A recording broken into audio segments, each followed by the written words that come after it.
3.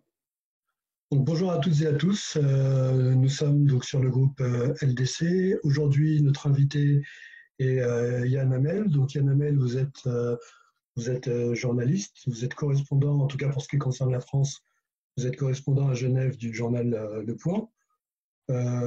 Aujourd'hui, on entend beaucoup parler de votre livre, votre dernier livre sur Tariq Ramadan, et qui sera le sujet de notre émission.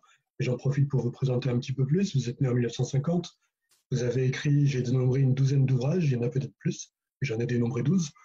Le sujet concerne essentiellement la droite française, les affaires financières, le milieu. Qu'est-ce que j'ai trouvé également? Le sujet des banques. Et vous faites des chroniques financières aussi en Suisse. On vous a lu il n'y a pas longtemps sur les comptes secrets de la HSBC. Et vous êtes né en 1950 au Maroc. Oui, tout à fait. Alors, est-ce qu'on peut ajouter quelque chose? Non, professionnellement, j'ai travaillé 6 ans en Amérique du Sud, notamment pour l'AFP et pour Le Monde. Et j'ai travaillé 5 ans en Afrique, notamment pour Associated Press et pour Libération. D'accord. Alors, comme j'avais dit en introduction, donc j'ai décompté une douzaine de livres, il y en a peut-être plus, mais dans cette douzaine, il y en a deux sur le même sujet, donc qui est notre sujet d'histoire, donc sur Tariq Ramadan. Et il s'avère, hein, c'était pas du tout prévu comme ça, mais il s'avère que l'affaire en question, aujourd'hui, l'affaire en question a eu quelques nouveaux rebondissements. Donc, si vous en êtes d'accord, peut-être une petite introduction sur où en est l'affaire Tariq Ramadan sur ces dernières semaines. Sur ces dernières semaines, on a d'une part remarqué que Tariq Ramadan a changé d'avocat. Oui. Je crois que c'est assez important. Il avait déjà changé précédemment, mais là, il avait le même avocat depuis 2018, pratiquement depuis le début de l'affaire. Donc, apparemment, sa défense va être sans doute assez modifiée, c'est-à-dire tel qu'il s'exprime par les médias actuellement et surtout sur les réseaux sociaux, il va dénoncer ce qu'il appelle l'islamophobie et le fait qu'il est quelque part un prisonnier politique. Alors, est-ce que vous pouvez nous dire un mot, puisque vous commencez sur ça, est-ce que vous pouvez nous dire un mot justement sur Maître Bourdon? C'est quand même assez particulier de faire appel on peut le dire, c'est un ténor du barreau. Tout à fait, c'est encore une fois un ténor du barreau. Maître Bourdon a plutôt bonne réputation. Encore une fois, tout le monde a le droit d'être défendu, donc Maître Bourdon le défendre, moi je n'aurais pas d'interrogation là-dessus. On va voir la stratégie adoptée par Maître Bourdon par rapport à la stratégie déjà très offensive des avocats précédents. Alors, est-ce que vous avez remarqué que justement les premières déclarations de Maître Bourdon, notamment dans le magazine 20 minutes, étaient plutôt de prendre du recul, hein. Moi, j'ai regardé un petit peu pour préparer l'émission comment on défendait un peu le dossier Tariq Ramadan, en tout cas du côté de la défense. Et il y a un appel également signé par 150 universitaires qui dénonce, j'ai fait appel carrément à la ministre de la Justice, qui dénonce une justice à charge, hein, je pense que c'est comme ça qu'il faut le lire. Et Maître William Bourdon donc, semblait, dans une interview dans 20 minutes, prendre immédiatement du recul par rapport au fait que la justice s'acharnerait sur son client. Est-ce que ça vous apparemment, oui, quand on lit, effectivement, quand on lit cet appel, il est pour le moins curieux, parce qu'à la fois, on ne peut pas dénoncer une justice politique, comme le fait Ramadan depuis longtemps, et demander à la ministre de la Justice, donc au gouvernement, d'intervenir sur la justice. C'est l'un ou l'autre. Je veux dire, en France, la justice est indépendante par rapport à la politique. Et là, on dit à la ministre, écoutez, il faut supprimer ces mises en examen et il faut virer les magistrats en charge du dossier. Ce n'est pas le job de la ministre de la Justice, elle ne peut pas. Et c'est ça qui m'étonne beaucoup, que des personnalités, y compris des personnalités connues, demandent ce genre de choses. On n'est pas dans une dictature en France. On va revenir à cet appel parce que pour moi, il a vraiment marqué la contre-attaque de ces derniers mois. Est-ce qu'on peut dire, en attendant de revenir à cet appel, est-ce qu'on peut dire aujourd'hui que la défense a du plomb dans l'aile? J'ai l'impression de vous avoir lu au fil des pages, disant que finalement, Tariq Ramadan pouvait très bien s'en sortir parce que les plaignantes, en tout cas celles qui sont à visage découvert aujourd'hui, ont, ont pu susciter le doute. Ont pu susciter le doute. Tout à fait, tout à fait. Un viol, il n'y a rien de plus difficile, surtout après X années, de démontrer un viol. Encore une fois, il y a un consentement. Elles sont fragilisées. Est-ce que c'est étonnant? Pour ma part, ce n'est pas étonnant. Qu'il ait choisi, attendez, si effectivement Ramadan a choisi des femmes fragiles, ce sont des femmes fragiles quand on connaît leur passé. Bon, à partir du moment où vous êtes fragilisé, c'est difficile de vous défendre par rapport à une femme connue qui a un emploi stable, etc. Et donc, c'est très difficile. Effectivement, ça va être compliqué de prouver qu'il y a le viol, parce qu'au départ, ces femmes étaient, disons, consentantes pour rencontrer Ramadan, c'est évident. Qu'est-ce qu'elles disent toutes? Elles disent, j'étais d'accord pour rencontrer Ramadan, j'étais même amoureuse de Ramadan, mais ça s'est mal passé quand je l'ai rencontré. Bon, voilà, vous êtes monté dans la chambre, mais c'est dans la chambre que ça s'est mal passé. Alors, un avocat dira, le défenseur de Ramadan dira, oui, mais attention, pourquoi êtes-vous monté dans la chambre? Et les autres diront, bah oui, je suis monté volontairement dans la chambre, mais je ne suis pas monté pour me faire violer, pour me faire taper sur la figure. Bon, le débat, il va être là. Il va être là-dessus. Alors, qu'est-ce qui peut se passer à la fin de ce procès? Parce que là, manifestement, ça ne va concerner que le volet français, pas de volet suisse, et vous l'évoquez dans votre livre, il y a un volet américain qui s'est volatilisé, hein, je crois que c'est bien ça. On en parle plus, effectivement. Voilà. Mais le volet suisse, c'est très étrange au niveau suisse, dans la mesure où la plaignante a déposé une plainte au mois d'avril et il ne se passe plus rien depuis. Effectivement, il y a eu ce qui correspond à une mise en examen en Suisse très rapidement en septembre, mais depuis, il n'y a plus de confrontation depuis cette période, c'est-à-dire depuis 2018, il ne se passe strictement rien. Et les avocats de la plaignante ont écrit 6 fois au procureur pour savoir ce qu'il en était, et le procureur n'a même pas répondu. Donc, on ignore ici totalement pourquoi il n'y a pas une confrontation. Alors, ce qui s'est passé, c'est... Le système judiciaire suisse, ou c'est lié au fait que Tariq Ramadan soit assigné à résidence? Il est d'abord assigné à résidence. C'est vrai que les Suisses ont demandé à ce qu'il vienne en France, qu'il vienne en Suisse, parce qu'il a un passeport suisse. La France a répondu non, en disant oui, mais si il se rend en Suisse, il peut très bien ne plus vouloir rentrer en France. Et comme la Suisse n'extrade pas ses ressortissants, il ne reviendra pas en France. Donc, la justice française a dit très clairement non, il faut entendre Ramadan en France. Enfin, c'est pas très compliqué. Il y a un TGV malgré le confinement, il y a un TGV entre Genève et Paris. On peut trouver une heure pour une confrontation avec la plaignante suisse, avec ses avocats, avec le procureur suisse. Et pour rencontrer Tariq Ramadan à Paris avec les magistrats français. Pourquoi ce problème? Justement, c'est ma question. Alors, qu'est-ce qui se passe? On n'en sait rien puisqu'il n'y a pas de réponse de la part de la justice suisse. D'accord.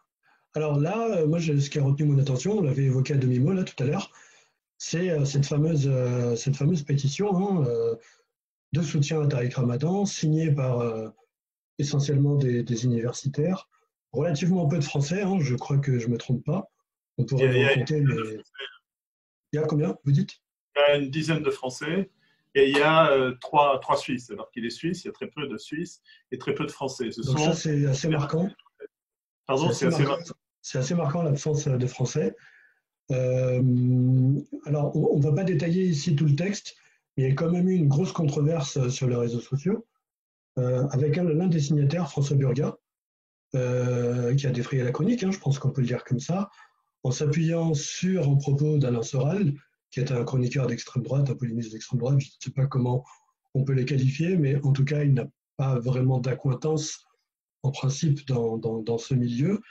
Alors, parmi les rares soutiens français, donc qu'est-ce qui se passe avec avec François Burga, pourquoi soutenir corps et âme Tariq Ramadan? Il y a tellement de sujets pour des impératifs de justice. Pourquoi Tariq Ramadan et pourquoi s'appuyer sur Alain Soral pour le faire? Bonne question. D'abord, je ne sais pas si vous le savez, mais Alain Soral est réfugié en Suisse. Non, je ne savais pas, mais d'accord. Oui, parce qu'il a été condamné à de la prison ferme en France. Et donc, je crois qu'il a même un passeport suisse. Il doit être né en Haute-Savoie ou en Savoie. Il a un passeport suisse. Et donc, il est actuellement, depuis quelques mois, il est à Lausanne. Bon, ça, c'est un détail. Autrement, effectivement, utiliser la parole d'Alain Soral pour défendre Ramadan, je trouve que au minimum, c'est un très très mauvais choix. Et c'est aberrant de prendre quelqu'un que vous connaissez peut-être mieux que moi, je veux dire, qui est quelqu'un d'extrême droite, qui est raciste, qui a été condamné X fois pour avoir dénoncé les Juifs, qui tient des propos inacceptables. Prendre cet individu pour dire regardez ce qu'il a dit sur Ramadan, je crois qu'on peut prendre d'autres personnes. C'est au moins une gaffe. Je l'évoque volontairement parmi les signataires, et on ne peut pas évoquer les 150, mais c'était quand même important de le relever, parce que dans votre livre, vous évoquez un compagnonnage très ancien avec François Burga, donc vous développez ces réseaux, donc on va passer un petit moment sur les réseaux de Tariq Ramadan au cours de l'émission, mais vous faites quand même un focus sur son compagnonnage avec François Burga, et vous dites qu'ils se sont connus dans les années 90 en Égypte, et qu'ils ont été ensemble au Soudan, rencontrer Hassan Torabi. Alors, je ne sais pas si c'était pendant un autre événement organisé par Hassan Torabi qui rassemblait à Khartoum l'ensemble de la sphère militante islamiste. Tout à fait, c'est en 93 et c'est à cette période. Et si vous avez lu les livres de Burga, il le raconte. Il dit effectivement qu'ils ont été reçus par Tourabi, qu'ils ont été invités à dîner par le président du Soudan qui a été renversé récemment. Tout à fait, il le confirme complètement. Les deux hommes se sont rencontrés en Égypte, puisque Tariq Ramadan a passé 14 mois en Égypte, et François Burga était à l'époque au Caire, et c'est là qu'ils se sont rencontrés. Et donc ça remonte au début des années 90, cette amitié. Alors, on va y revenir tout à l'heure sur les réseaux du Qatar, mais c'est vrai que c'est quand même étonnant la façon dont les relations anciennes se reforment ensuite dans le cadre d'autres réseaux, mais on va y revenir. Alors, pourquoi le sujet Tariq Ramadan et pourquoi vous trouvez, encore une fois, de livres, mais je n'ai pas énoncé le nombre d'articles de presse. Il y a vraiment beaucoup d'articles de presse, en tout cas dans Le Point. J'ai regardé dans Le Point par ailleurs. Est-ce qu'il y aurait de votre part une sorte d'attraction, de fascination pour l'univers de Ramadan? Non, pas spécialement. Pas spécialement. Moi, j'ai écrit deux livres sur Bernard Tapie. Je n'ai pas une fascination pour dire Bernard Tapie. Ramadan, tout simplement, il était à Genève. Il était enseignant dans un collège à Genève. Moi, j'étais en poste à Genève. Je me suis intéressé à Tariq Ramadan, d'autant qu'en 2004, il y a eu 2 livres sur Tariq Ramadan très critiques, dont un qui s'appelait Frère Tariq, que vous avez peut-être lu. Et à partir de là, effectivement, je me suis intéressé au personnage. Alors, justement, dans Histoire d'une imposture, tranche beaucoup, moi, je trouve, avec le premier. Excusez-moi, le titre m'échappe, mais vous pouvez le citer. Le tout premier, la première biographie des vous parlez de premier ouvrage, oui, il s'appelait La vérité sur Tariq Ramadan, sa famille, ses réseaux. C'était un livre que, je ne sais pas si vous allez accepter le qualificatif, mais je trouve que c'était un livre assez positif, en fait, sur le personnage. Comment passer un portrait... Alors, ce qui est encore plus intéressant, c'est que dans le blog de Tariq Ramadan, il y a une critique très négative de ce premier livre. Et manifestement une brouille avec celui qui a fait votre préface. Mais voilà, comment on passe d'une biographie relativement favorable à carrément Histoire d'une imposture? Oui, bonne question. Par rapport au livre, notamment de Caroline Forest, qui a écrit Frère Tariq, l'idée au départ n'était pas d'enfoncer Tariq Ramadan, combattre, mais essayer de l'écouter et de voir ce qu'il défendait. Bon. J'ai eu donc un nombre important de contacts avec Tariq Ramadan, et a priori, bon, c'était un intellectuel. Je ne partageais pas forcément ses idées, mais bon, j'ai essayé de faire quelque chose d'assez neutre.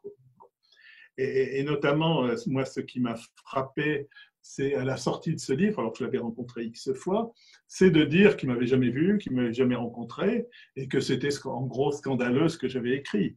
Alors que je me suis toujours appuyé sur des documents, sur des témoignages. Si vous avez lu le livre, il y a énormément de témoignages. Si j'écris que Tariq Ramadan a menti en disant qu'il était professeur d'université à Fribourg, puisqu'il se prétendait professeur de philosophie et d'islamologie alors qu'il n'était que professeur de français dans un collège, c'est parce qu'il y a des preuves. C'est pas, je ne l'ai pas sorti d'un chapeau. Et à partir du moment où j'ai vu un Tariq Ramadan très très négatif, mentir, etc., je me suis posé des questions sur le personnage. Et c'est là que, en continuant à travailler, je me suis aperçu d'une véritable imposture de sa part. Donc ça, en disant, vous avez le temps de retravailler sur un personnage.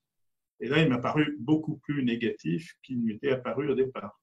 Alors, en quelques mots, parce que votre livre fait quand même 479 pages, hein, donc c'est un exercice difficile.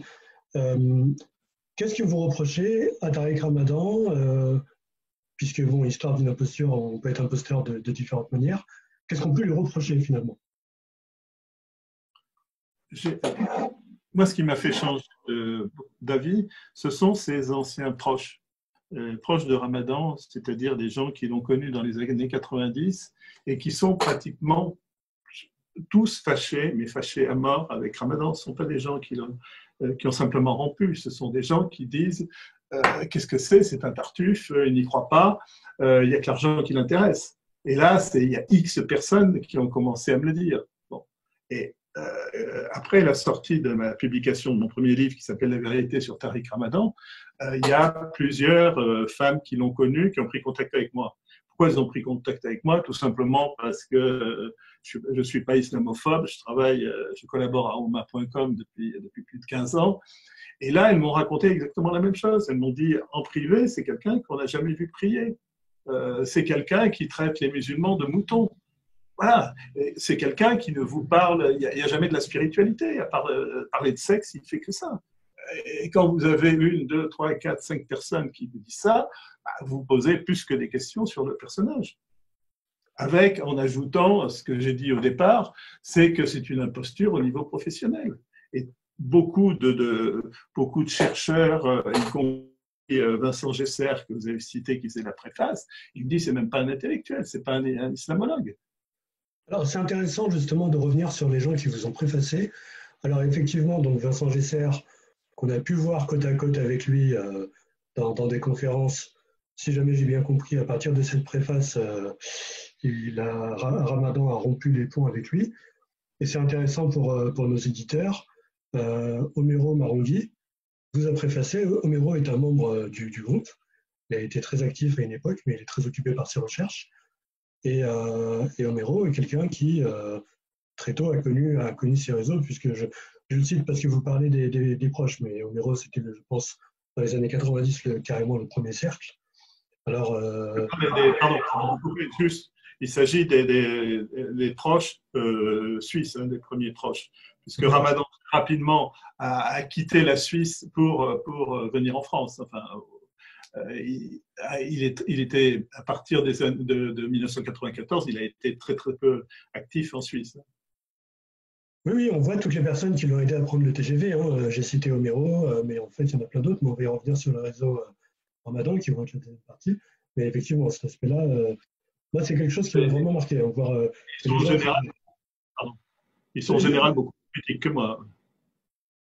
On peut le ressentir aussi. Mais alors, je vais essayer de prendre un contre-exemple hein, pour le débat, mais finalement, est-ce que, prenons un personnage comme Malcolm X, pardon, lapsus révélateur, prenons un personnage comme, parce que oui, il y a aussi une identification de Ramadan ou Malcolm X, d'où le lapsus.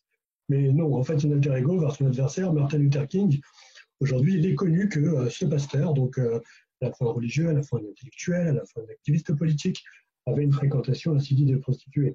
Il y a plus de débat aujourd'hui, on le sait, et manifestement, les Noirs américains, les Afro-Américains ne lui en tiennent pas rigueur. Alors, selon vous, est-ce que on pourrait dire que, bah, en fin de compte, oui, Tariq Ramadan est une sorte de Luther King musulman. Il cédait au péché de la chair et puis ça n'a pas empêché de faire I Have a Dream.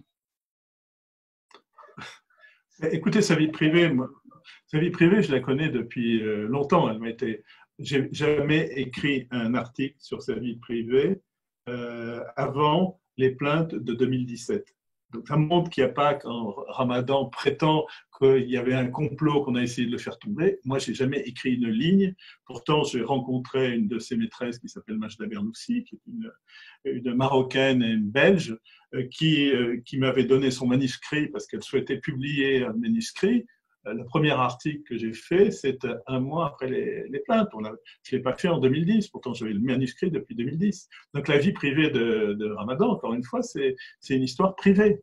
Mais moi, ce qu'on peut lui reprocher, c'est que Ramadan, que disait-il dans ses conférences? Je veux dire, il prenait la chasteté, il fallait surtout pas tromper sa femme, il critiquait même les musulmans qui allaient à la piscine parce qu'ils voyaient des femmes en maillot de bain, alors qu'il avait une vie complètement différente. C'est la vie dissolue, ça le regarde, mais en ce cas-là, on ne dit pas le contraire quand on est en conférence. D'accord, donc une vie dissolue ne pose pas de problème, mais le fait de prêcher une vie piétiste, conservatrice, etc., c'était là que ça posait peut-être problème. C'est ça?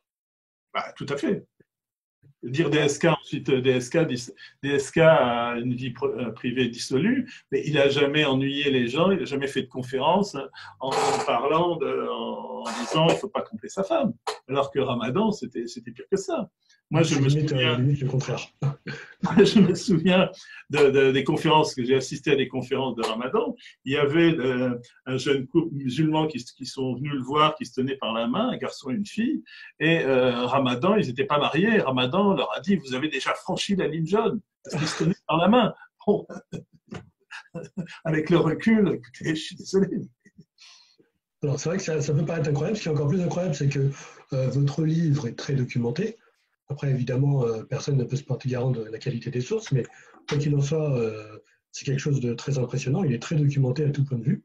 Beaucoup de mètres de bas de page, une grosse bibliographie, des propos rapportés avec des citations, etc. Et malgré ça, on sort un peu, alors pas mal à l'aise, mais perplexe. Comment peut-on être un coureur de jupons, adepte des pratiques sadomasochistes, passer sa journée sur les réseaux sociaux à trouver une nouvelle conquête, et en même temps avoir une vingtaine de livres publiés au compteur, quasiment entre tous les 6 mois et tous les 12 mois, une dizaine de conférences par semaine, des déplacements dans les 5 continents du monde, des passages médiatiques qui montrent que quand même si jamais il n'a pas fait les études qu'il prétend avoir fait, il y a une formation au média training qui est très efficace. Il y a une plume aussi qui est assez convaincante, hein, il faut le dire. Donc, voilà, on a quand même le sentiment en vous lisant que, OK, nous assomment avec plein de sources, et en même temps, on n'arrive pas à croire qu'on peut être à la fois, un coureur de jupons oisif intellectuellement, c'est vous qui l'écrivez, et en même temps faire des conférences sur les 5 continents, une dizaine, une quinzaine, peut-être plus de fois par semaine. Comment vous faites le lien entre les deux? Je n'ai jamais écrit que Ramadan était un imbécile. C'est quelqu'un d'intelligent. Je veux dire, il a un doctorat. On peut contester la façon dont il a eu son doctorat, mais je n'ai pas écrit qu'il n'avait pas de doctorat. Il a passé un doctorat à Genève. Il a certaines connaissances, mais tout à fait. Bon. Autrement, je veux dire, Ramadan, comment il est arrivé où il est arrivé? D'abord, c'est le petit-fils d'Hassan al-Banna. C'est pas n'importe qui être le petit-fils d'Hassan al-Banna chez les musulmans. Il a été soutenu dès le départ par l'UOIF, qui est proche des frères musulmans, puisqu'il le conteste, enfin, comme chacun sait. Bon, vous êtes accueilli par l'UOIF, vous avez un auditoire qui est beaucoup plus grand, beaucoup plus vaste que si vous faites vous-même. Voilà. Bon, c'est ça qui l'a fait percer. Ensuite, qu'est-ce qui s'est passé? C'est qu'il se présentait comme un universitaire, même comme un savant, je l'ai entendu dire. Bah, il s'exprimait bien puisqu'il vient d'un milieu bourgeois, il s'exprimait mieux qu'un imam qui a peu fait d'études. Voilà. Bon, c'est pour ça que je dirais il est aussi connu, mais il est aussi connu surtout dans le monde francophone, c'est-à-dire en France, en Belgique, en Suisse, au Québec, en Angleterre et aux États-Unis, il a très peu percé en fait. Oui, vous soulignez beaucoup ça dans votre livre, effectivement, que dans le monde anglophone. Si on peut, et si, par exemple, on a un peu parlé de ce qui lui est arrivé en Grande-Bretagne, je suis allé à Londres, je suis allé enquêter, c'est parce qu'il est très peu connu en Grande-Bretagne. Ça ne dit rien aux gens. Je veux dire, il y a beaucoup d'autres intellectuels dans le monde anglo-saxon qui sont bien plus brillants que lui. En France, il y a aussi de nombreux intellectuels, mais ce n'est pas leur mission de faire des conférences. Vous avez des professeurs d'université qui sont excellents, mais ils sont professeurs d'université. Sur ce créneau-là, où c'est Mir Ramadan, il y a très peu de gens en France. Ce n'est pas qu'il n'y a pas des compétences, c'est que ceux qui ont les compétences n'ont pas envie de passer une partie de leur vie à faire des conférences. Voilà. Enfin, moi, c'est mon sentiment. Vous avez peut-être une autre opinion. Vous avez évoqué brièvement Hassan el-Benna. Dans votre livre, l'idée de l'affiliation revient énormément, l'idée de patrimoine revient énormément. Vous passez beaucoup de temps sur Saïd Ramadan et sur sa vie européenne. Et j'ai trouvé que c'était intéressant de passer un petit moment là de l'entretien sur ça. Finalement, Saïd Ramadan, donc c'est du très haut niveau dans la confrérie, puisque Hassan el-Benna va jusqu'à lui donner la main de sa fille, ce qui est quand même pas rien. On voit qu'il obtient des responsabilités très importantes en Jordanie, même si, de mon point de vue, elles ne sont pas très claires, mais vous pourrez nous en dire plus. On le voit plus tard comme conseiller de très haut niveau au Pakistan. Et puis, manifestement, il arrive en mission en Europe. En même temps, il est très proche du prince héritier Faisal. Il va jusqu'à être un des artisans, hein, quelque part, de l'organisation de la conférence islamique. Et puis, au bout d'un moment, il sort des radars. C'est-à-dire qu'il est reclus dans le centre islamique de Genève, mais il n'est plus vraiment la tête. Il n'est plus vraiment la tête des frères musulmans à l'international. Alors, qu'est-ce qui s'est passé? Oui, je crois que vous avez très bien résumé la vie de Saïd Ramadan. Bon, il y a quelque chose qui est assez frappant, c'est que si vous lisez tous les livres sur les frères musulmans, écrits en français, mais surtout en anglais, vous avez 3, 4, 5 lignes sur lui. Des spécialistes des frères musulmans. Saïd Ramadan, il est sous les radars. Pourtant, il a joué effectivement, comme vous le dites, un rôle important, puisqu'il était le gendre d'Hassan al-Banna, et surtout Hassan al-Banna, avant sa mort, l'avait envoyé en Turquie à cette époque, au Pakistan, puisque le Pakistan venait de prendre son indépendance en 1947. Donc c'était quelqu'un de très important. Il a fui l'Égypte pour ne pas être arrêté par Nasser, et donc il s'est réfugié en Syrie, où il a repris sa publication. Il a eu donc des contacts à un haut niveau avec les frères musulmans syriens, et enfin, quand il y a eu la brève fusion entre la Syrie et l'Égypte, il est obligé de fuir. Il s'est installé à Genève, où il est devenu assez vite le représentant à l'ONU de la Jordanie. Bon. Donc, c'est quelqu'un de très important. Et il vient en Europe pour implanter la confrérie des frères musulmans. Et il crée le centre islamique de Genève. Là, c'est la première partie. Et comme vous l'avez dit, il a d'excellentes relations avec le futur roi d'Arabie Saoudite, et il participe à la création de la Ligue islamique mondiale. Donc c'est une personnalité de tout premier plan, peut-être la personnalité la plus connue des frères musulmans en Europe, si ce n'est dans le monde. Oui. Bon, ça c'est vrai. Et là, il y a la chute très rapide à partir des années 70. c'est-à-dire que les Saoudiens lui coupent les vivres. Et le roi de Jordanie le vire de son poste d'ambassadeur. Donc, il n'a plus rien. Vous êtes quelqu'un de très important qui, en plus, avait des revenus énormes.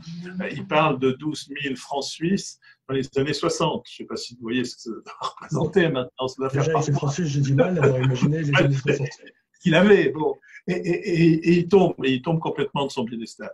Donc, je vais donner la version de ses enfants. Il affirme que leur père est tombé parce qu'il a voulu rester indépendant par rapport aux Saoudiens. Bon.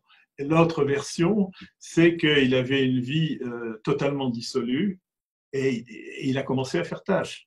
Bon, ça c'est ce qui est grave, avec des exemples de gens qui l'ont connu. Il avait, ce qui a été décrit, encore une fois, ce sont des témoignages de cette époque, des années 60-70, il avait une vie dissolue comme son fils Tariq. Voilà. Vous parlez d'une scène avec le fils d'un militant marocain qu'il aurait croisé justement dans des lieux de débauche à Genève. Vous parlez du fait qu'il s'est isolé de sa propre famille pour habiter dans un 2 pièces à Genève et que, en plus de l'isolement politique, il était isolé de sa propre famille. Je crois qu'en plus, physiquement, très vite, ça n'allait plus du tout. Ce qui est frappant quand vous allez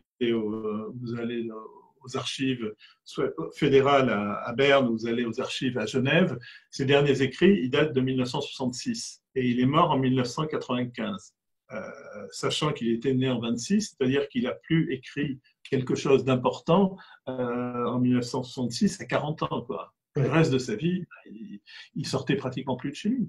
C'est ça, sa vie. Vous ajoutez également des accusations très très graves qu'on retrouve aux archives, c'est-à-dire qu'il travaillait pour les services américains, les services britanniques et les services suisses. Alors, vous développez ça, donc vous parlez d'un voyage aux États-Unis. Est-ce que vous pouvez en dire plus pour nos auditeurs? Donc, voyage aux États-Unis de très haut niveau, hein, puisqu'il se retrouve carrément à la Maison-Blanche. On parle de Saïd Ramadan. Oui, tout à fait. Il a été reçu par le président des États-Unis. Tout simplement, pourquoi? Parce que les Américains, les frères musulmans étant les adversaires, si ce n'est les ennemis de Nasser, et Nasser étant soutenu par l'URSS, ben, les ennemis de mes ennemis sont mes amis. Et donc, c'est vrai que l'Occident, les États-Unis et l'Occident ont misé sur les frères musulmans pour combattre entre guillemets, les socialistes. Donc là, on parle de Dwight Eisenhower, c'est ça? On parle de Ike Eisenhower. Oui, tout à fait. Et donc, Saïd Ramadan a joué un rôle important, et c'est vrai que la CIA avait tout intérêt à le favoriser. On voit que la CIA... Est-ce que ce n'était pas tout simplement un homme de son époque? Je fais évidemment l'avocat du diable. Le péril communiste étant tellement fort, et Nasser, je pense, à l'époque, étant encore dans la doctrine du nationalisme arabe et du socialisme arabe, avec tout un tas de cadres venant de Russie, expliquant aux Égyptiens comment construire des centrales hydrauliques, dans des cours de mathématiques à l'université, etc. Parce qu'on ne peut pas imaginer que pour les frères musulmans, c'était un impératif de survie d'aller dire à leur éventuel soutien, y compris la CIA, nous, on est contre le socialisme arabe et on va vous aider à vous en débarrasser. Ah, tout à fait. Non, mais il ne faut pas lui jeter, je lui jette pas totalement la pierre. Il était dans le même camp, de la même façon que les Américains, beaucoup plus tard, les Américains ont soutenu les Moudjahidines en Afghanistan.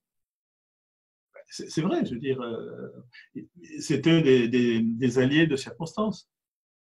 Mais ce qui est frappant, c'est que quand ça a été révélé, puisque les archives ont été déclassées en Suisse beaucoup plus rapidement qu'on les déclasse en France. Et donc, vous avez des documents où on vous dit, parce qu'à une époque, il aurait dû être expulsé de Suisse, dans la mesure où il n'avait plus de job, il n'avait plus d'emploi.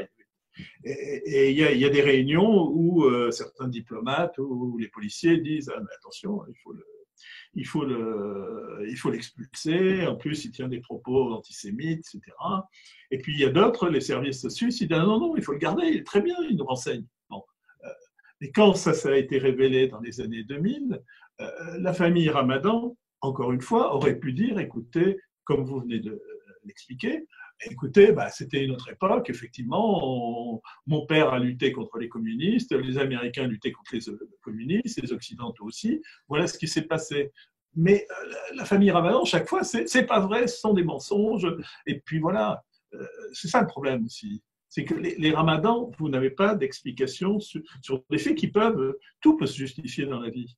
Mais ça n'a jamais été le cas. Tous les chercheurs qui sont allés au centre islamique de Genève, et j'en ai vu pas mal. J'ai vu Ali Mehrad à l'époque, je l'avais vu en 2005 ou 2006. Il dit, ils ne veulent jamais nous donner un élément, une preuve. Tous les gens qui ont essayé de travailler sur les frères musulmans, ils sont allés voir Saïd Ramadan, ils sont allés voir Hani Ramadan, qui est le directeur. Ils essayent d'avoir des documents, quelque chose. Les Ramadans, vous n'avez jamais rien. C'est ça, ils sont complètement fermés à l'extérieur. C'est ça qui est aussi étrange. Alors, est-ce qu'on peut imaginer que le déclin de Saïd Ramadan provoquait une blessure narcissique chez Saïd Ramadan, chez Tariq Ramadan, et qu'il essaie, en fait, est-ce qu'on pourrait dire que sa biographie, c'est une manière aussi de guérir cette blessure narcissique? C'est possible, hein. Moi je ne suis pas psy, mais c'est possible. C'est vrai qu'ils ont été terriblement... On est quand même frappé de voir qu'il y a quand même le même type de dérive entre le père et le fils. Tout à fait, mais complètement. Moi, je pense qu'effectivement, ça les a tous marqués. Hein. Enfin, ils sont 6. Hein. Il y a une fille et 5 garçons chez les Ramadans. Je pense qu'ils ont tous été marqués. Au début, c'était l'opulence. Et puis, brutalement, vous avez un papa qui sort pratiquement plus de chez lui. Vous avez un centre islamique qui tombe en décrépitude. Vous aviez un père qui était estimé, qui était reçu partout. Et quand il est mort en 1995, je l'ai écrit, il n'y a pas eu une ligne dans la presse. Vous vous rendez compte? Il était en Suisse depuis 40 ans, vous n'avez pas une ligne sur vous. C'est ça qui est dramatique. Je pense que quelque part, Tariq Ramadan s'est dit, je prends le relais. Oui. Mais alors justement, cette question de l'affiliation, j'ai trouvé intéressante parce que, alors je le dis tout de suite, je ne suis pas du tout convaincu par l'hypothèse, mais à la fin du livre, le dernier paragraphe du livre, hein, d'ailleurs, c'est Myriam Ramadan, donc qui succéderait, selon vous, sur le long terme, à Tariq Ramadan. Et ça m'a frappé. Alors, même si jamais je ne crois pas du tout à cette hypothèse, la question de l'affiliation me paraît... Non, c'est la seule. Non, ce que je dis, c'est que c'est la seule, effectivement. Quand, depuis que Tariq Ramadan a eu ses ennuis avec la justice, qui est en avant, qui se défend, qui le défend tout le temps et constamment, c'est sa fille aînée. C'est-à-dire les deux fils, vous les voyez pratiquement jamais. Et la dernière fille, bon, elle est plus jeune, vous les voyez pas. C'est quand même la fille qui est très, très, très active. Donc on peut imaginer, c'est logique, qu'un père souhaite que l'un de ses enfants prenne le relais. Voilà, c'est tout. Je n'ai pas dit que ça se ferait, hein. J'ai dit qu'il y ait pensé, oui, ce qui est tout à fait normal, et qu'elle-même y ait pensé, oui, c'est logique. Je dirais que c'est logique, ça ne veut pas dire que ça se fera. J'ai dit que ça... Mais ce serait intéressant que pour reprendre le flambeau de Hassan el-Banna, finalement, il y ait une personne aujourd'hui qui va passer au tribunal parce qu'il est inculpé de viol, donne la succession et à une femme, une européenne aussi, hein, parce que même si jamais vous dites qu'elle a vécu au Qatar, aujourd'hui, bon, moi j'ai l'impression qu'elle a eu une enfance suisse, je me trompe peut-être, hein, mais... Oui, non, elle est franco-suisse, mais elle a eu une enfance genevoise, elle a deux nationalités. Voilà, donc elle connaît parfaitement le continent. Donc ce serait un coup de maître en termes de communication politique. Oui, on peut dire ça comme ça. D'accord. Aujourd'hui, il y a aussi, on ressent quand même qu'il y a un patrimoine familial à protéger. Donc finalement, bon, le centre islamique de Genève périclite, l'Arabie saoudite finit même par soutenir la vraie mosquée de Genève, tout en marbre, inaugurée en grande pompe avec des hautes personnalités. Qu'est-ce qu'il y a à protéger dans le centre islamique de Genève? Qu'est-ce qu'il y a de si important pour qu'il soit administré par la famille, géré peut-être bientôt par la troisième génération. Qu'est-ce qu'il y a à protéger? Juste le centre islamique de Genève périclitait sous le père. C'est-à-dire, il a été repris dès 1995 par Hani Ramadan, donc qui a 3 ans de plus que Tariq. Donc depuis 1995, c'est Hani Ramadan. Depuis, il est remonté, hein, le centre islamique de Genève, même si ça reste quelque chose d'assez peu important. Mais Tariq s'est jamais énormément investi dans le centre islamique de Genève lui-même. Je veux dire, il est assez peu, c'est assez peu investi en Suisse. On peut expliquer pourquoi, je veux dire, mais il est beaucoup plus connu et important en France qu'en Suisse. On l'a vu. C'était trop petit pour lui? Pardon? C'était trop petit pour lui? Ah, c'est petit pour lui. Et ensuite, il parle pas allemand. Donc, Ça, c'est étonnant. C'est peut-être mes préjugés, hein, mais j'ai l'impression que moi, tous les Suisses sont bilingues bilingue, ou trilingues. les Suisses allemands parlent mieux le français que les Suisses francophones allemands. Voilà. D'accord. Non, voilà, simplement, la France est quand même beaucoup plus importante que la Suisse. C'est logique qu'il ait essayé de se faire connaître en France. Alors, pour finir là sur sa personnalité, il y a vraiment quelque chose qui m'étonne beaucoup. Vous parlez du fait que Tariq Ramadan systématiquement dénonce les attentats. Euh, et vous dites, donc je pense que vous dites ça sur ou bien les attentats de Charlie Hebdo ou bien ceux du Bataclan. Tariq Ramadan condamne officiellement les attentats, blablabla. C'est surtout parce qu'il considère que cette violence terroriste freine la conquête de l'Occident et l'avènement d'un califat mondial. Tout simplement, et encore une fois, les frères musulmans n'ont pas dénoncé. Je veux dire, le but suprême, c'est la conquête du monde. Alors, ça, c'est vrai, enfin, c'est vrai, j'en sais rien. Non, mais ce sont des écrits qu'on a retrouvés. Ce sont d'anciens frères musulmans qui ne sont plus, qui le déclarent. Encore une fois, je veux dire, moi, je me base sur. On ne se sent pas occupé par un califat mondial. On ne sent pas que. Enfin, voilà, et on ne va pas revenir dessus, mais on ne sent pas qu'un coureur de jupons s'occupe de califat mondial. Voilà, j'ai dit que il pas, il reste, même s'il n'est pas frère musulman lui-même, je veux dire, Ramadan, parce qu'il il n'est pas incapable, je veux dire, d'être dans une hiérarchie, d'obéir, etc. Mais enfin, il a un discours qui est très très proche des frères musulmans. Je veux dire, à part quelques détails, c'est le discours qu'on peut entendre de l'ex-UIF, c'est-à-dire de musulmans de France. Alors, donc, il est contre le terrorisme de la même façon que les frères musulmans sont contre le terrorisme. C'est contre-productif. On ne souhaite pas se convertir quand on voit des personnes, notamment des musulmans, mettre des bombes. C'est vrai. Alors pour vous, c'est seulement tactique, seulement stratégique? Ce que je dis, c'est qu'il veut passer pour un progressiste, il ne l'est absolument pas. Qu'on me parle d'une réforme qu'il aurait quelque chose qu'il aurait dit, il n'a absolument pas. C'est-à-dire quand en 2017, encore une fois, il dit l'excision, il faut en discuter. Il dit pas non, je suis contre l'excision. C'est quand même quelqu'un qui est très réactionnaire, mais qui, pour un public à la télévision, fait croire qu'il est progressiste. Alors, on va passer au réseau de Tariq Ramadan, parce qu'il y a un fil rouge aussi. Il y a un fil rouge dans votre livre, c'est le fait que on a quand même quelqu'un qui est un homme de réseau. Et donc, j'ai trouvé que la plupart des réseaux sur lesquels il s'appuie et qui vous énoncez sont contradictoires. Et en même temps, il en tire parti de façon assez intelligente. Alors, les réseaux de l'extrême gauche, les réseaux décoloniaux, post-coloniaux, les réseaux antiracistes, tout ce qu'il va y avoir autour, donc on est toujours dans l'extrême gauche, mais tout ce qu'il va y avoir autour de Louis Pianel, beaucoup de compagnons de route qu'on a cités tout à l'heure. Qui on peut citer d'autres? Le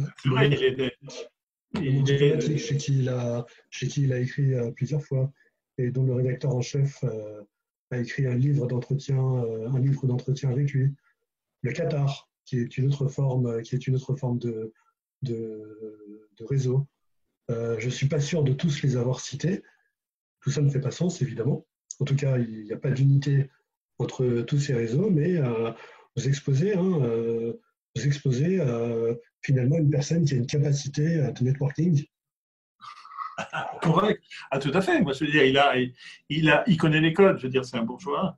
Il est né en Europe et il connaît les codes. Et contrairement à beaucoup de responsables de frères musulmans, je ne les vois pas, eux, aller voir un évêque et essayer de convaincre un évêque. Ramadan, il l'a fait. Encore l'Église catholique l'a toujours soutenu. Quand il va à l'université de Fribourg, c'est une université catholique. Quand il devait prendre un poste dans une université aux États-Unis, c'est une université catholique. C'est quelqu'un qui a toujours réussi à rencontrer et surtout à sympathiser avec des personnalités catholiques. Protestants, beaucoup moins, hein, ça n'a pas marché, mais les catholiques, effectivement, lui ont fait confiance. L'abbé Pierre, il cite l'abbé Pierre, mais l'abbé Pierre a pris sa défense quand, en 1996, il a été interdit de séjour pendant quelques mois. Il a même été reçu par le pape, Ramadan. Alors, on retrouve beaucoup de ces réseaux au Qatar au moment où il va monter son propre institut. On a parlé de François Burga tout à l'heure, qui a été invité dans certaines conférences au CIL ou au SAIL, je ne sais pas comment on dit. Je dirais le CIL en français, puisque ça existe aussi en français. Allez, on va essayer le CIL. Alors du coup, maintenant, il y a le Qatar qui devient un peu le fil rouge de tous ces réseaux. Vous pouvez nous en dire plus? Comment commence déjà cette relation avec le Qatar et surtout, quels sont les enjeux? Vous faites parler à Alain Gesser quand même dans votre livre et vous dites, alors je ne l'ai pas noté, je l'ai dit juste de tête, vous lui faites dire, il s'achète Tariq Ramadan comme il pourrait s'acheter Ibrahimovic. Oui, un peu. Je veux dire, ils ont pris la personnalité la plus connue du monde musulman en Europe et notamment dans le monde francophone, oui. Ils lui ont quand même permis d'avoir un poste de professeur à l'université d'Oxford, c'est pas n'importe quoi, et de monter le CIL au Qatar. Et effectivement, ça a permis à Tariq Ramadan, d'abord financièrement, c'est quand même très intéressant, parce que les Qataris ont beaucoup d'argent, et surtout, ça lui a permis d'inviter, tout frais payé, énormément d'intellectuels anglo-saxons qui allaient en première classe, qui étaient reçus dans des palaces. Je ne veux pas en dire plus, parce qu'il faudrait des preuves. Et François Burga est tout le temps fourré au Qatar, il oublie de dire. Alors du coup, quel est l'état de sa relation aujourd'hui avec le Qatar? On a l'impression qu'on lui a gentiment prié de partir. C'est en tout cas ce que vous dites dans votre livre. Lui, évidemment, s'en défend. Je pense qu'aujourd'hui, on ne va pas pouvoir avoir la vérité, puisque de toute façon, il a signé la résidence.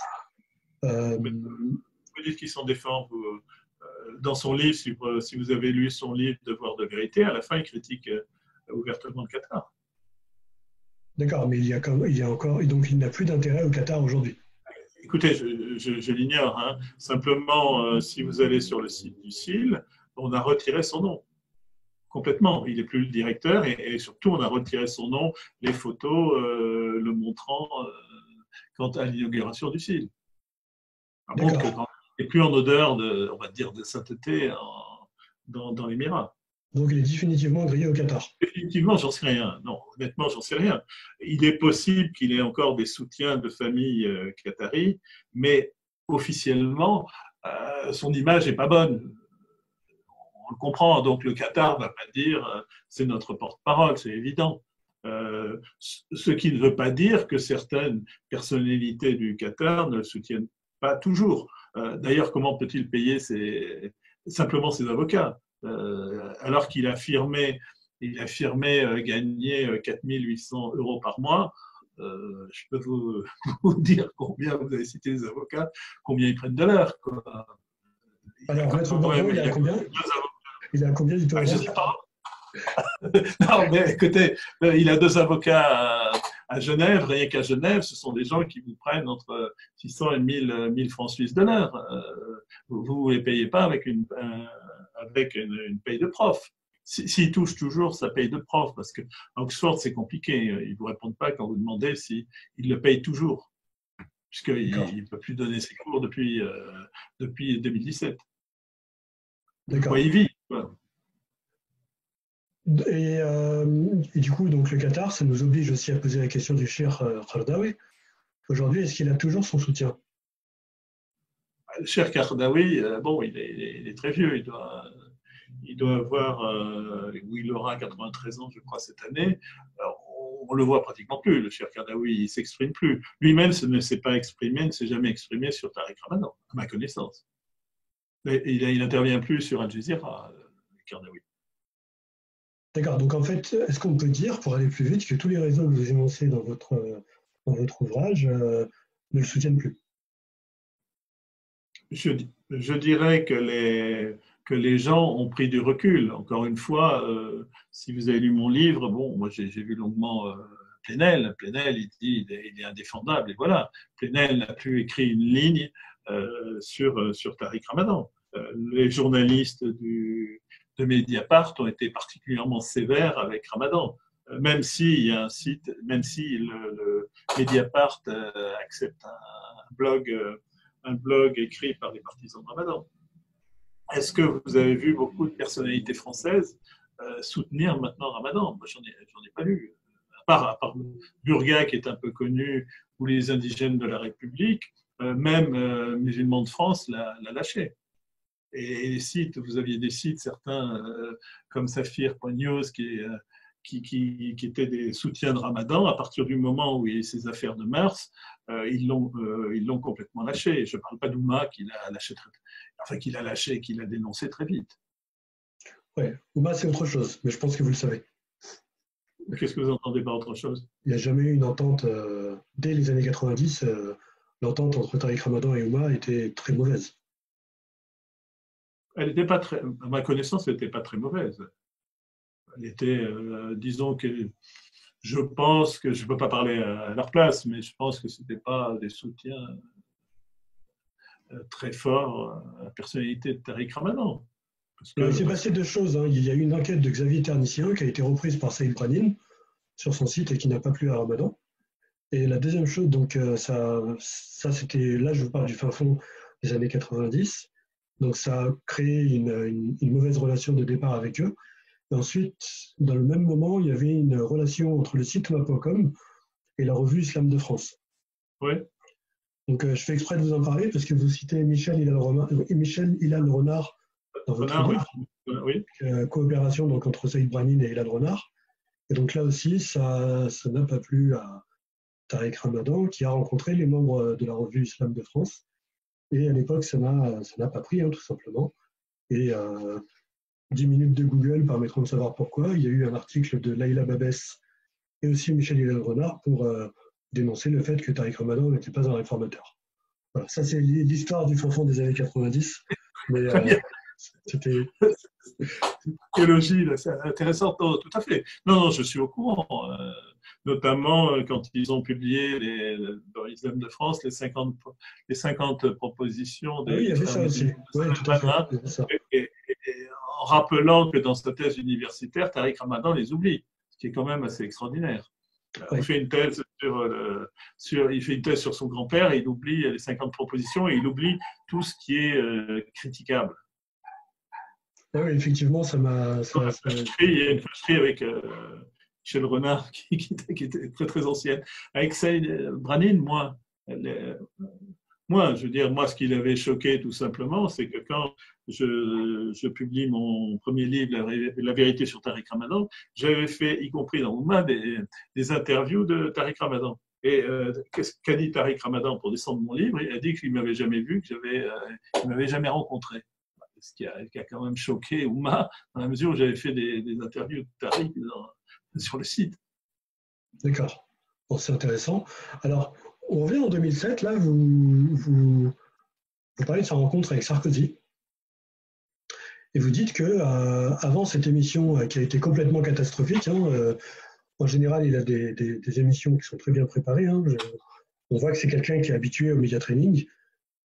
Donc cette émission, ce duel avec Sarkozy, qui a été un match de boxe sur la fin des châtiments corporels, et c'est Sarkozy qui a, faut le dire, hein, je pense qu'avec le recul, on peut tous le admettre, Sarkozy a gagné par KO et très très haut la main. Aujourd'hui, vous dites qu'il a été mal informé et qu'il pensait qu'on voulait faire de lui un véritable représentant institutionnel de l'islam de France. Oui, tout à fait.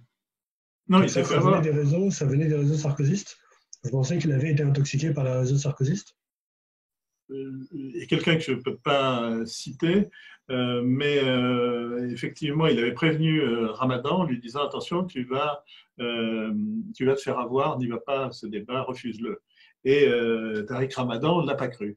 Mais les réseaux sarkozystes, effectivement, Sarkozy disait avant l'émission, je vais me payer Ramadan. Oui. Parce qu'on a une époque quand même d'un Sarkozy progressiste. Moi, cette émission, là, c'est pas vraiment une question, c'est plus un échange de ressenti. Au moment de cette fameuse émission, Sarkozy était connu pour des positions un peu iconoclastes à droite, très en faveur de la visibilité des cultes. Il a visité l'IOIF en plein congrès, même si jamais c'était pour faire des déclarations que l'IOIF n'a pas goûté. Mais en même temps, il leur disait bah, on n'est pas d'accord, mais vous avez les droits dans la cité, vous êtes légitime dans la cité.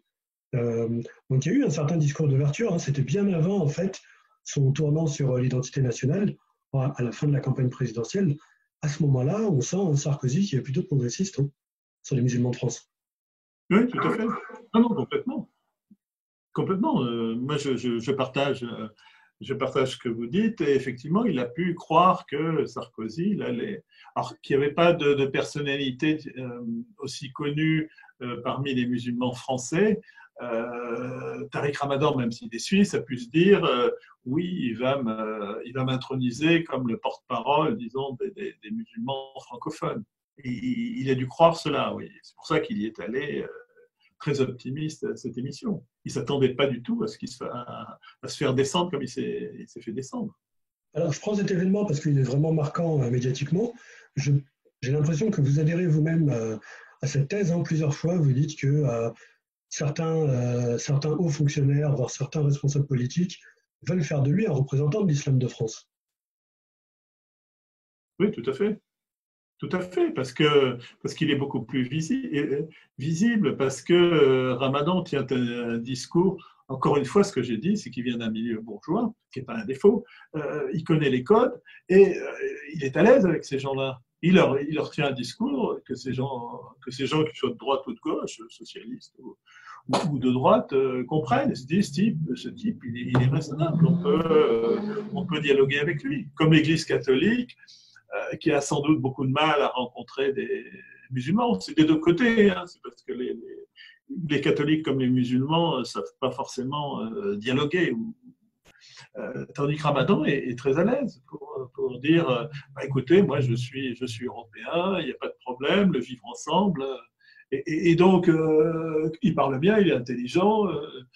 Il dit je ne vais pas dire le genre idéal, mais c'est un type avec qui on peut discuter, oui. Alors, qu'est-ce qui s'est passé sur les représentants de l'islam de France, justement? Parce que, quand bien même il eût été un représentant hors sol, comme vous dites, c'est quelqu'un qui passe bien, qui a intégré les règles, hein, finalement, de débat dans un cadre civil. Qu'est-ce qui fait qu'aujourd'hui, à quel moment ça a déconné, finalement, puisque le seul représentant de l'islam de France hors sol, c'est Hassan Chalgoumi. On peut quand même admettre qu'on a changé de niveau. Oui, non, tout à fait. Non, tout à fait. Qu'est-ce qui s'est passé? Qu'est-ce que vous entendez par là? Est-ce que avec J'ai du mal à croire que dans les décideurs politiques, alors après, je veux bien croire que si jamais il y a 10 personnes dans une pièce, il y a 20 avis, mais j'ai du mal à croire en fait qu'à l'intérieur du système de représentation politique, ou en tout cas ceux qui fabriquent la représentation politique, sont à la fois capables d'avoir un tropisme pour que Ramadan soit représentant des musulmans de France et finir avec un Chalgoumi. écoutez, moi je pense que c'est même pas un problème des musulmans, c'est un problème en France tout court. Quel intérêt à faire de la politique? Vous avez des gens très bien, mais ne veulent surtout pas faire de la politique. Je pense qu'il y a, et vous en connaissez sans doute beaucoup plus que moi, il y a des gens intellectuellement qui sont brillants, qui sont intéressants. Moi j'ai cité des profs, mais enfin, ils peuvent être médecins ou autre chose. Ils vont s'occuper de leur famille, ils vont se cultiver, mais ils n'ont pas forcément envie de passer des heures à militer. Moi, je crois que c'est propre, que ce soit qu'ils soient français, musulmans ou non musulmans, c'est le même problème aujourd'hui. Il y a beaucoup de gens qui disent, écoutez, débrouillez-vous, moi j'ai ma famille, j'ai mes gosses, j'ai mes loisirs, je fais du sport, j'étudie, je progresse personnellement, mais le reste, la politique, enfin la politique, le militantisme, c'est très peu pour moi. Mais il y a certainement des gens très bien, mais allez les convaincre de prendre sur leur vie. C'est ça, je crois. Enfin, je ne sais pas, vous engagez, mais vous-même, je pense que vous en connaissez des gens très bien.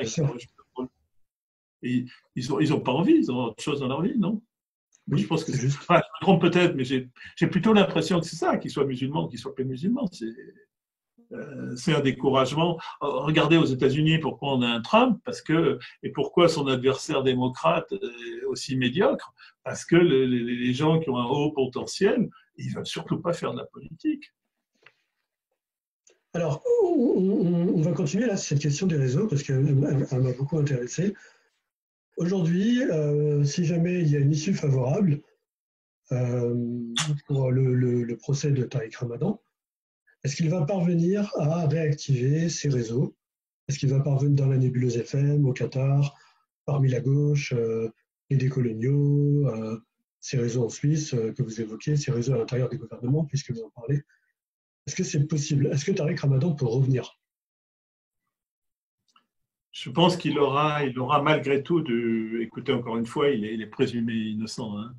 Je pense que même s'il est acquitté, et ça sera très très difficile, il aura beaucoup de mal à revenir parce que je sais qu'il y a énormément de musulmans qui ont été choqués tout simplement par sa vie privée. Ouais, donc en fait, on n'est plus du tout dans un débat juridique. On n'est plus dans un débat juridique, on est dans un débat moral. Moral. Il y a des gens, écoutez, qu'est-ce qu'il a fait pendant 25 ans, il nous a dit ne trompez pas votre femme. Encore une fois, ce n'est pas une maîtresse qu'il a eue. On s'aperçoit il en a eu 50, 100. Bon. Ça a choqué beaucoup de musulmans, oui. Et qui l'ont lâché, est-ce qu'ils vont revenir? Moi, je sais que c'est très proche, ces lieutenants, ils ne veulent plus entendre parler de lui. Le Tawhid, ils l'ont complètement lâché. Vous allez à la librairie Tawhid à Lyon, il n'y a plus un livre de Ramadan. C'est quand même frappant. Alors que vous dites que ces livres, ils sont intéressants, ils auraient pu dire, bon, il y a l'homme avec tous ses défauts, mais il a écrit ça. Ils ont enlevé tous les livres, toutes les cassettes. Alors que ça représentait, à mon avis, dans leur budget, quelque chose d'important. Non, mais encore une fois, moi, je ne suis pas devin. Hein. Alors, dans Le Monde, je crois qu'il y a une longue enquête en plusieurs parties. C'était une longue enquête sur Le Monde il y a 3-4 ans. Ils évaluaient 25 000 € de droits d'auteur annuels. Donc ça doit bien nous faire 250 000 livres par an, ça, non? Non, pardon. Écoute, les tirages, oui, mais regardez le dernier tirage, puisque, comme par hasard, son éditeur est également l'éditeur de certains de mes livres. Ça a été tiré à 12 000 exemplaires parce que ces livres précédents marchaient bien, mais ça ne s'est pas vendu. Parce que, encore une fois, il y a beaucoup de gens. D'abord, le livre est très mauvais parce que, à mon avis, on n'accable pas les accusatrices. Je veux dire, c'est contre-productif. Chris Descend le comprend très bien, mais on n'est pas là à dire un tel a fait ça, un tel a fait ça, un tel a fait ça. Bon. Mais ensuite, je veux dire, il ne s'est pas vendu. Ça montre qu'à mon avis, il y a des engagements très très importants des musulmans vis-à-vis de Tariq Ramadan. Mais possible qu'ils reviennent. Mais je ne pense pas à ce niveau, non. Est-ce qu'il y a des réseaux organisés, structurés, pourquoi pas politisés, qui agissent délibérément contre Tariq Ramadan? Il n'a pas tort quand il dit que depuis très longtemps, il y a des gens qui lui vouent une haine assez importante, oui. Organisés, non, je n'ai pas l'impression que ce sont des réseaux organisés, des gens qui se voient, etc. Non. À droite, même à l'extrême droite, c'est pas une cible dont on parle souvent. Moi, j'ai pas vu le Rassemblement national faire une fixation sur Ramadan. J'ai pas vu les Républicains. J'ai vu personne, même au Parti socialiste, ils sont pas mobilisés contre Ramadan, non. Je pense pas. Mais Julien Drey qui à l'époque pardon. Vous citez Julien Drey qui a quand même, on a du Ah mal à oui, non, s'en rendre, non, mais attendez. on a du mal à s'en rendre compte, mais il Ah, était, non, mais il y a effectivement des Français juifs qui lui en veulent tout spécialement, oui. Effectivement, parce il a défendu la cause palestinienne. Mais ça, ce sont des raisons. C'est pas pour ça qu'à mon avis, ils s'organisent. Je veux dire, ce sont les Juifs de France, effectivement, ils ne le portent pas dans leur cœur. Vous le comprendrez. est-ce qu'on peut penser aussi au réseau franc-maçon, au réseau, on va dire, nationaux républicains, en tout cas à la tendance nationale républicaine, Qui s'organiseraient contre Ramadan. qui serait systématiquement en défiance contre le Ramadan? C'est que le Pas à ma téléphone maire connaissance. pour interdire ses conférences, Ah oui, et non, qui non, font mais un peu ce principe non, comme Valls. non, mais c'est évident qu'il y a un certain nombre de gens qui l'aiment pas et qui interviennent. Mais moi, je n'ai pas vu de structure, parce que je serais allé les voir. Je veux dire, j'aurais dit telle organisation, et j'en en parlerai dans mon livre. J'ai cité beaucoup de gens, mais je ne pense pas que ces personnes se réunissent, ont des structures pour détruire Ramadan. C'est individuellement, effectivement, il y a beaucoup de gens qui ne l'aiment pas. Oui, c'est vrai. Alors, est-ce que vous pensez que Tariq Ramadan va laisser un héritage intellectuel pour les musulmans de France? Mais il faudrait que quelqu'un prenne le relais. Il y a sa fille, je ne sais pas si sa fille prendra le relais, mais est-ce qu'il y a une personnalité connue actuellement qui est prêt à prendre le relais? Moi, je ne connais pas. Je ne connais pas. Il y a des gens qui l'ont défendu au départ. Ces personnes, on ne les voit absolument plus. Tous ces lieutenants l'ont lâché.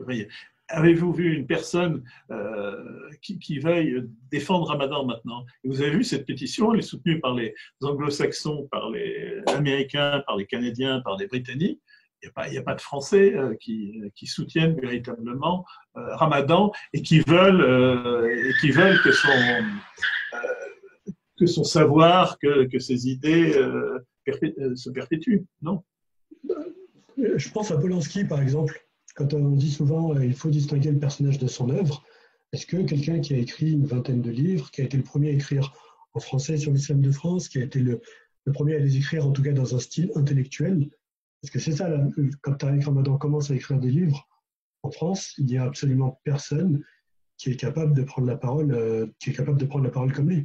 Alors vous citez évidemment Mohamed Harkoun et vous avez raison. Mais Mohamed Harkoun, c'est un universitaire, c'est pas quelqu'un qui a décidé euh, de participer au débat public lié à l'islam. Tout à fait, oui. Non, non, mais est-ce qu'on retrouve les livres de Tariq Ramadan, enfin, je ne sais pas si vous avez fait beaucoup de librairies, est-ce qu'on le retrouve? On ne le retrouve pas. Moi, j'ai retrouvé à Bruxelles des livres de Ramadan. En revanche, en France, c'est très, très difficile de retrouver des livres de Ramadan maintenant. Il n'y a pas beaucoup. Alors, dans Effectivement, les vous librairies avez raison. musulmanes, je ne sais pas. Pardon? Dans les librairies musulmanes, je ne sais pas, mais par exemple, cette semaine, j'étais à la FNAC et à Cultura, publicité gratuite, ne me remerciez pas. Et dans le rayon islam, il y a toujours les livres, de Ramadan. Oui, mais on ne va pas s'opposer. Je veux dire, effectivement, comme vous l'avez dit, un homme, il est multiple. Les livres de Ramadan sont. On n'a pas à les détruire, on n'a pas à les brûler. Même s'il était condamné, on n'a pas à brûler les livres de Ramadan. Alors, vous parlez de réforme et vous dites que justement, ce n'est pas du tout, un réformiste. Hein. Donc ça, c'est vous qui le dites dans votre livre. Vous parlez de sa biographie sur le prophète Mohammed, le prophète de l'islam, de façon assez négative, en disant qu'il n'apporte rien. Vous parlez très peu du livre La réforme radicale. En quoi il y a une réforme radicale? Citez-moi un point. C'est un discours, je veux dire, mais c'est un pur discours de la part de Ramadan. On voit même des tableaux sur la hiérarchie des sciences, c'est quasiment épistémologique.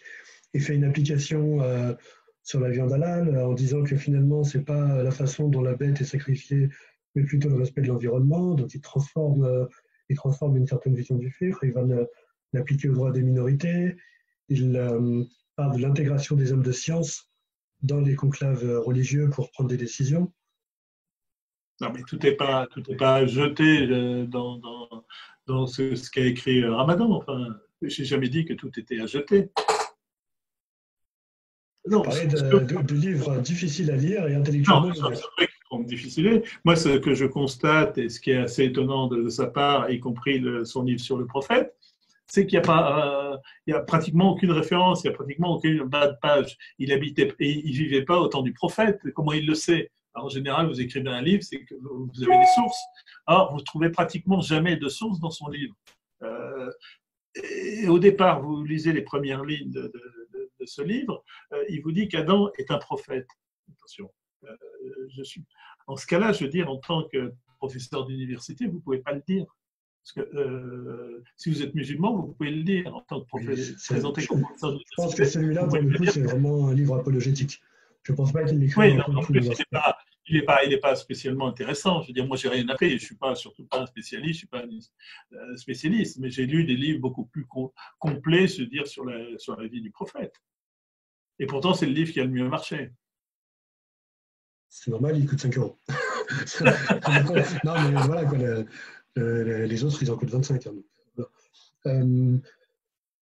Est-ce que vous pensez que, je voulais susciter la prononciation de son nom, mais ça ne s'est pas fait, quelqu'un comme Nabil Nasri, qui a été que vous citez dans votre livre, c'est pour ça que je vous en parle, qui a fait une thèse avec François Burga comme directeur de recherche, avec Cheikh Al-Qaradawi comme sujet de recherche.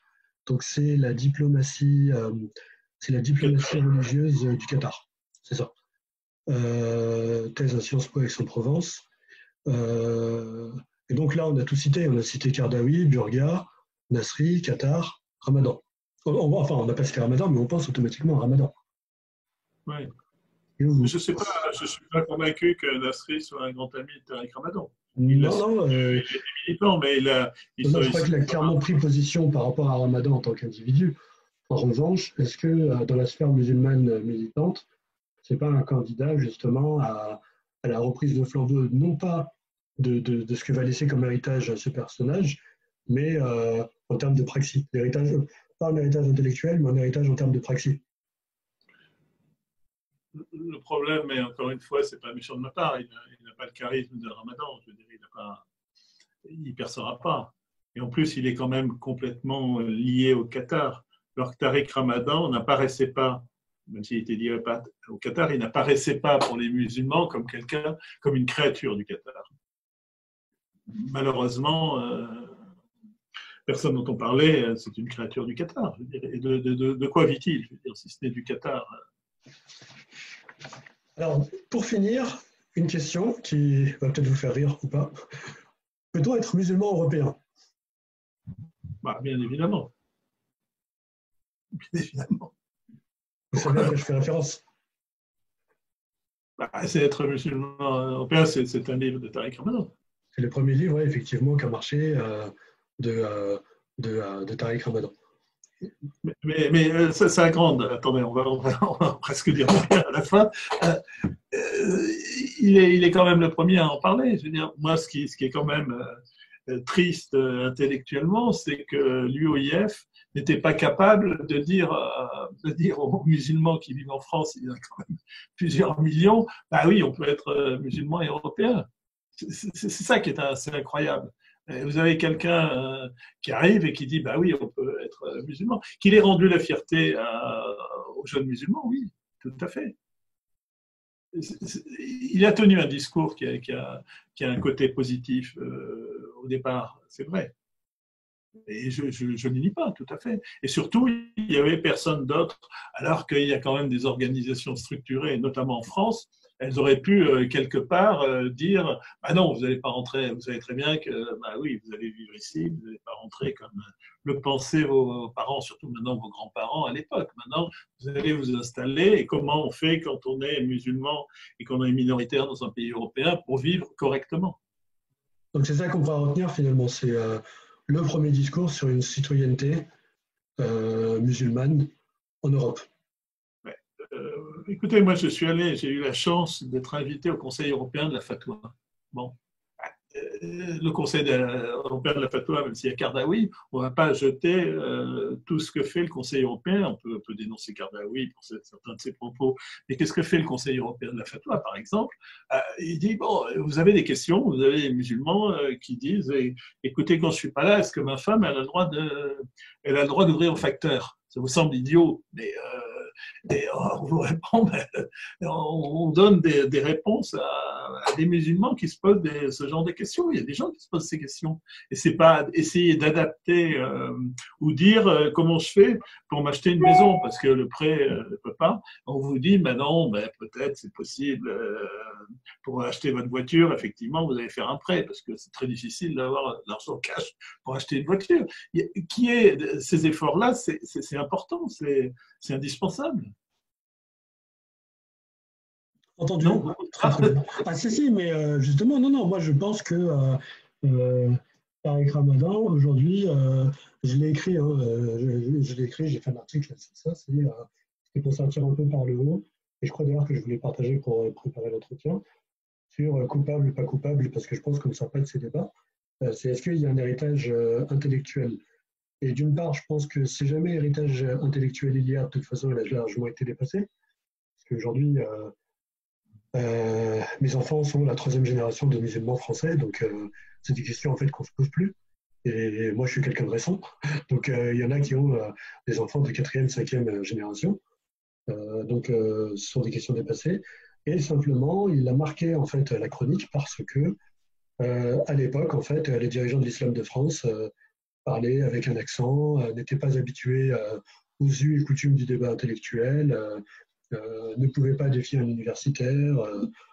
C'était très clair hein, quand vous faites des recherches sur Tariq Ramadan sur YouTube.